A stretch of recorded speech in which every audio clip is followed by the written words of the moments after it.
লাল শাক বানাবো, তার জন্য লাল শাকটা ধুয়ে কুচিয়ে নিয়েছি। এবার কাঁচা লঙ্কা দিয়ে রেখেছি পরিমাণ মতন। আমি কড়াই বসিয়ে দিলাম।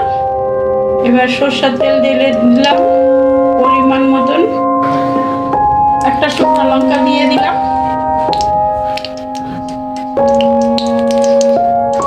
অল্প একটু কালো জিরা দিয়ে দিলাম। আর 5 টাকা দামের বাদাম একটু গুঁড়ো করে নিয়েছি। তেলে দিয়ে দিলাম, সুন্দর গন্ধ বেরোবে।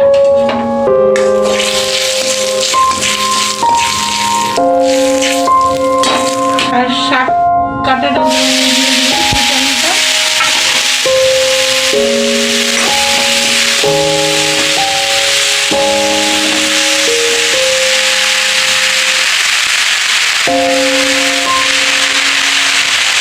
স্বাদ মতো নুন দিয়ে দিলাম আর একটু হলুদ দিয়ে দিলাম।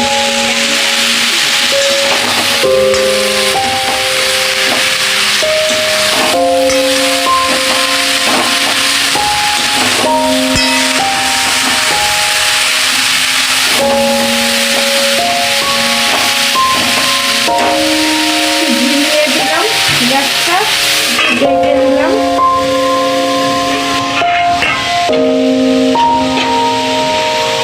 গ্যাসটা কমিয়ে দিলে ভালো হয়।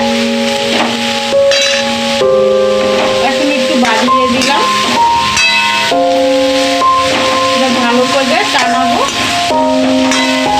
অনুষ্ঠান বাড়ির মতন এই শাকটা হবে।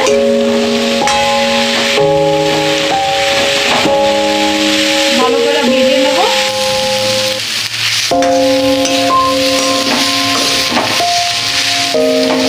ঢাকা দিয়ে এইভাবে নেড়ে দিলে ভালো হয় শাকটা।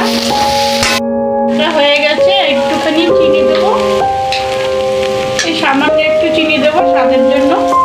আপনাদের না লাগলে দেবেন না। একটুখানি 2-4 রোয়া দিলে টেস্টি বাড়ে। এটা আমার হয়ে গেছে শাকটা।